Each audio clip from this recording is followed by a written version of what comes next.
Hello students, welcome back to my channel students versus study. आज हम इस video में करने वाले हैं क्लास 10th एनसीईआरटी हिस्ट्री का chapter rise of nationalism in Europe. I know कि ये चैप्टर जो है थोड़ा ज़्यादा लंबा हो गया, 4th पार्ट है इसका, लेकिन आज ये जो है आपका बिल्कुल कंप्लीट हो जाएगा, सो डोंट वरी। सो चलिए स्टार्ट करते हैं। आज हम सबसे पहले बात करेंगे हमारे यूनिफिकेशन ऑफ इटली की, यानी कि इटली का यूनिफिकेशन, इटली को यूनिफाई करना। सो 19th सेंचुरी के मिड के दौरान जो है, जो हमारा इटली था उसको 7 पॉलिटिकल फ्रेगमेंट्स में डिवाइड कर दिया गया था। मतलब 7 टुकड़ों में जो है उसको बांट दिया गया था। जो उसका नॉर्थ वाला भाग था वो ऑस्ट्रियन हैब्सबर्ग्स रूल कर रहे थे। जो उसका सेंटर था उसको जो पोप लोग थे वो रूल कर रहे थे, और जो उसके सदर्न रीजन्स थे उनको बर्बन किंग्स, स्पेन के जो बर्बन किंग्स थे वो रूल कर रहे थे। लेकिन जो हमारा सर्डिनिया और पाइडमोंट रीजन था, सिर्फ उसको जो है इटालियन लोग रूल कर रहे थे। जो स्टेट्स के जो अलग अलग स्टेट्स के जो इटालियन लोग थे वो उसको रूल कर रहे थे। किसको? सर्डिनिया पाइडमोंट को। अब बात आती है हमारे गिज़िप मज़ीनी की। अब मज़ीनी हमने पढ़ा था ना पिछले सेशन में, या फिर पिछले के पिछले सेशन में, कि उसने 2 सोसाइटीज़ फाउंड की थी, यंग इटली और एक और थी यंग बढ़ने वाली, इस तरह से कुछ था। सो हमें पता है उसने सीक्रेट सोसाइटीज़ फॉर्म की थी। sought to put together a coherent program from a unitary Italian government in 1831 to 1848। अब जो गिज़िप मज़ीन था, हमको पता है कि वो इटली को यूनिफाई करना चाहता था, लेकिन वो फेल हो गया था। उसने जो है 1831 से 1848 तक बहुत कोशिशें की, लेकिन उससे इटली यूनिफाई नहीं हो पाया, वो फेल हो गया। और फिर जब वो फेल हो गया तो उसके फेलियर के बाद जो है ये जो जिम्मेदारी थी ये हमारी चली गई विक्टर इमैनुअल सेकंड के कंधे पर। सो जो अब हमारा विक्टर इमैनुअल सेकंड था, अब वो राजा था, क्योंकि वो खुद काम नहीं करेगा। जिस तरह से हमारे केसर विलियम फर्स्ट ने जो है हमारे ऑटोवन बिस्मार्क को अपना आर्किटेक्ट बनवाकर और जर्मनी का जो है यूनिफिकेशन करवाया था, उसी तरह से अब ये जो हमारे ये भाई साहब हैं वो हमारे यूनिफिकेशन का काम सौंपते हैं हमारे केवर को। उनका चीफ मिनिस्टर है केवर। सो जो केवर है वो सर्डिनिया पाइडमोंट को जो रीजन था उसको इटली में यूनिफाई करने में जो है सक्सेसफुल हो जाता है। हमारे जो बाकी के रीजन्स हैं उनको जो है वो डिफीट कर देता है। और कब? 1859 में बाकी को डिफीट करके जो है इटली को यूनिफाई कर दिया जाता है। लेकिन उसके इस यूनिफिकेशन में वो अकेला नहीं होता है। उसने जो है एक इंसान की, एक व्यक्ति की मदद ली होती है, जो कि था हमारा गुज़िप गॉरिबाल्डी। कंफ्यूज नहीं होना है, वो मज़ीनी था, ये गॉरिबाल्डी है। इसके अलावा कोई गुज़िप हमारी इस चैप्टर में नहीं मिलेगा, सिर्फ यही 2 हैं। सो अब हम बात करें हमारे गुज़िप गॉरिबाल्डी की। सो इसके सहारे से जो हमारा केवर था उसने इटली को यूनिफाई किया। अब ये था कौन? ये हमारा एक लोकल लीडर था, जिसने पीजेंट्स, उसके पास जो टीम थी ना, उसका जो पूरा का पूरा आर्मी थी वो पीजेंट्स से भरा हुआ था। सो उसकी पूरी आर्मी ने मिलकर गुज़िप गॉरिबाल्डी के साथ जो है इटली को यूनिफाई करने में हेल्प की हमारे केवर की। और फिर 1861 में जो जाकर जो है हमारे विक्टर इमैनुअल सेकंड को उस यूनिफाइड इटली का, उस यूनाइटेड इटली का राजा घोषित कर दिया गया, राजा का करार उसको दे दिया गया। लेकिन अब हमने जर्मनी का यूनिफिकेशन पढ़ा, आसान था। वही हमारे आर्किटेक्ट को राजा जो है यूनिफिकेशन का काम देता है, किसी ना किसी की हेल्प से जो हमारे चीफ मिनिस्टर्स होते हैं वो काम कर लेते हैं, यूनिफाइड हो जाती है, राजा करार दे दिया जाता है। ऐसे ही हो रहा है अभी। लेकिन जो हमारा ब्रिटेन था उसका केस थोड़ा स्ट्रेंज था, और इसीलिए इसको, उसके यूनिफिकेशन को बोला जाता है the strange case of Britain. अब ये स्ट्रेंज क्यों था, अब हम ये पढ़ेंगे। सो ब्रिटेन में जो है एथनिसिटी बहुत ज़्यादा थी, एथनिक ग्रुप्स बहुत ज़्यादा थे। एथनिक ग्रुप्स के बारे में हम पढ़ के आते हैं हमारे पावर शेयरिंग में, जो कि मैं आपको पढ़ा चुकी हूँ। इसमें जो है हमारे अलग अलग भाषा बोलने वाले लोग थे, अलग अलग कल्चर वाले लोग थे, अलग अलग ड्रेस पहनने वाले लोग थे। फॉर एग्जांपल इंग्लिश बोलने वाले लोग थे, स्कॉटिश थे, हमारे वेल्श बोलने वाले लोग थे, इरिश लोग थे। लेकिन अब जो हमारे इंग्लिश पावर वाले लोग थे ना, उन्होंने 1688 में मोनार्की को ख़त्म करके जो सारी पावर थी वो हमारे आ गई थी इंग्लिश पार्लियामेंट के पास। सॉरी, यहाँ पर इंग्लिश पावर लिखा है। इंग्लिश पार्लियामेंट ने जो है मोनार्की से 1688 में पावर लेके और अपने हाथों कर ली थी। Next topic is the act of union 1707। Act of union हमारा कब हुआ था? 1707 में। ये जो एक्ट था इसमें जो है इस बात की डिमांड की गई थी कि जो हमारे इंग्लिश बोलने वाले लोग हैं उनको अपना ब्रिटेन नहीं चाहिए, उनको United kingdom of great Britain चाहिए। सिंपली उनको ब्रिटेन से काम नहीं चल रहा, उनको जो है अपना United kingdom of great Britain चाहिए। ठीक है। अब जो हमारे ब्रिटिश बोलने वाले जो हमारे इंग्लिश बोलने वाले लोग थे वो हमारे ब्रिटिश पार्लियामेंट में एज अ मिनिस्टर या एज अ मेंबर्स जो थे दिखाई देते थे। यानी कि हमारे जो इंग्लिश बोलने वाले मेंबर्स थे वो अपना डोमिनेशन दिखा रहे थे हमारे ब्रिटिश पार्लियामेंट पर। उन्होंने जो है हमारे स्कॉटिश लोग जो थे उनको कहा कि हम जो है मिलकर United kingdom of great Britain बनाएंगे। तो फिर जो स्कॉटिश लोग थे उन्होंने भी जो है उनका साथ देने में मतलब उनका साथ दिया। लेकिन जो हमारे ये जो हमारे इंग्लिश बोलने वाले लोग थे इन्होंने जो है स्कॉटिश लोगों को बहुत ज़्यादा रिप्रेस करना स्टार्ट कर दिया। इसके बाद वो जो है उनकी जो लैंग्वेज है गेलिक लैंग्वेज वो भी उनको नहीं बोलने दिया जाता था। एटलीस्ट उनको जो है उनकी नेशनल ड्रेस तक पहनने नहीं दी जाती थी। अब इसके बाद जो हमारे इंग्लिश बोलने वाले लोग थे इन्होंने जैसे ही स्कॉटिश लोगों पर अपना कब्ज़ा जमा लिया उसके बाद ये गए हमारे आयरलैंड पर। आयरलैंड में जाकर जो है इन्होंने देखा कि कैथोलिक्स लोग और प्रोटेस्टेंट्स लोगों के बीच में थोड़ा तनाव ज़्यादा है। अब प्रोटेस्टेंट लोग जो थे वो माइनॉरिटी में थे, तो उन्होंने जो है एक चाल चली और उन्होंने प्रोटेस्टेंट लोगों को कहा कि हम तुम्हारी हेल्प करेंगे कैथोलिक्स से लड़ने में। कैथोलिक्स की तरफ से जो था हमारा वुल्फ टन, उन्होंने जो है लड़ाई लड़ी थी।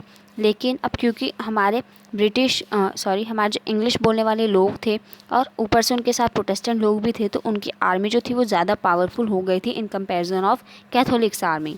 1798 में ये जो हमारे कैथोलिक्स लोग थे ये फेल हो गए, ये हार गए हमारे इंग्लिश बोलने वाले लोगों से, प्रोटेस्टेंट से। Ireland was forcibly incorporated into the UK in 1801। फिर हमारा जो है 1801 में जाकर ये जो आयरलैंड था इस पर भी कब्ज़ा हो गया हमारे इंग्लिश बोलने वाले लोगों का। हमारा नया ब्रिटेन बन गया इन 1801। अब उसमें क्या क्या था? English English English, nothing but English. सिर्फ इंग्लिश को जो है इंग्लिश की डोमिनेशन चलती थी।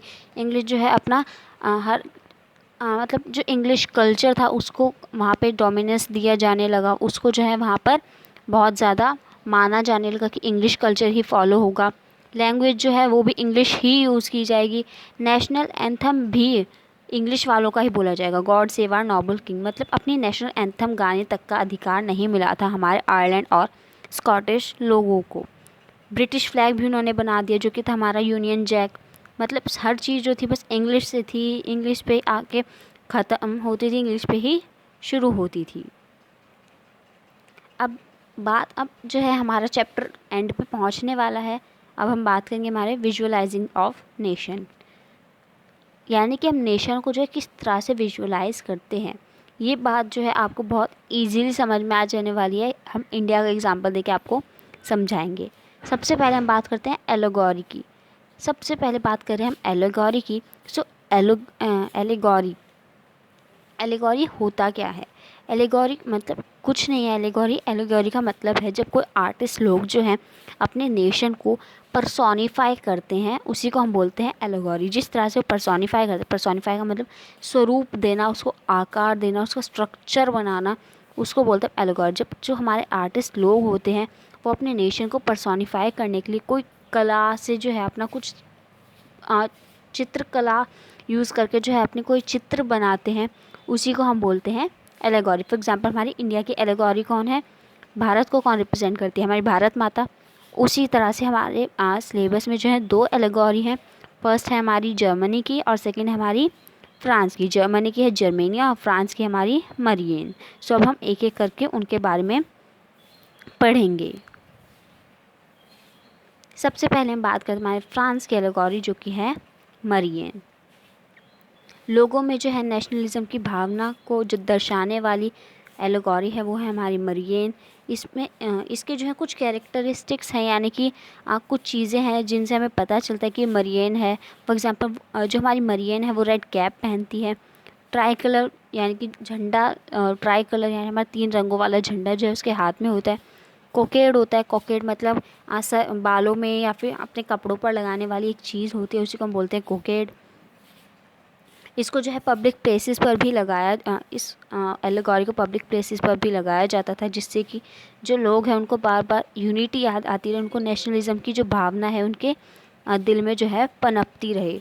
बल्कि ये जो हमारी मरियन है जो कि हमारे फ्रांस की एलेगोरी है, सो इसको जो है वहाँ पर कॉइन्स और स्टैम्प्स पर भी देखा जाने लगा। कॉइन्स और स्टैम्प्स पर भी जो है इसकी तस्वीरें छपने लगी। अब बात आती है हमारी जर्मन की एलेगोरी की, जो कि हमारी जर्मेनिया। जर्मन नेशन की एलेगोरी कौन बनी? हमारी जर्मेनिया। 1 मार्क जो है इम्पॉर्टेंट क्वेश्चन है, आपसे एमसीक्यूज़ की फॉर्म में पूछा जा सकता है।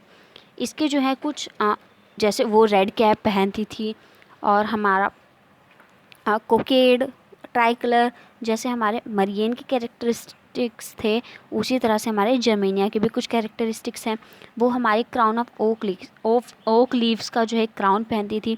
ओक लीव्स का क्राउन जो है क्या डिपिक्ट करता है? हमारे एनसीईआरटी में एक टेबल दिया गया है, उसके अनुसार जो हमारा क्राउन ऑफ ओक लीव्स है वो हीरोइज्म को जो है डिपिक्ट करता है। First time use by liberal in Frankfurt parliament. अगर हम फ्रैंकफर्ट पार्लियामेंट की बात करेंगे जहाँ पर 831 लोगों ने जो है हमारा कॉन्स्टिट्यूशन बनाया था, वही फ्रेडरिक विलियम के पास गए थे, वही स्टोरी। फिर उस टाइम पर अगर हम एनसीईआरटी में एक पिक्चर दी गई है जहाँ पर 831 लोग जो है कॉन्स्टिट्यूशन बना रहे हैं मिलके, वुमेंस जो है ऊपर खड़े होकर देख रही हैं, तो वहीं पर हम देखेंगे कि बीच में जो है एक औरत खड़ी, हम एक तरह से सकते हैं एक वुमेन खड़ी है, बहुत बड़ी सी लग रही है, वही है हमारी जर्मेनिया, जिसने ओक लीव्स का जो है क्राउन पहना है, हाथ में स्वॉर्ड है। इस तरह के कुछ कैरेक्टरिस्टिक्स हमें देखने को मिलेंगे।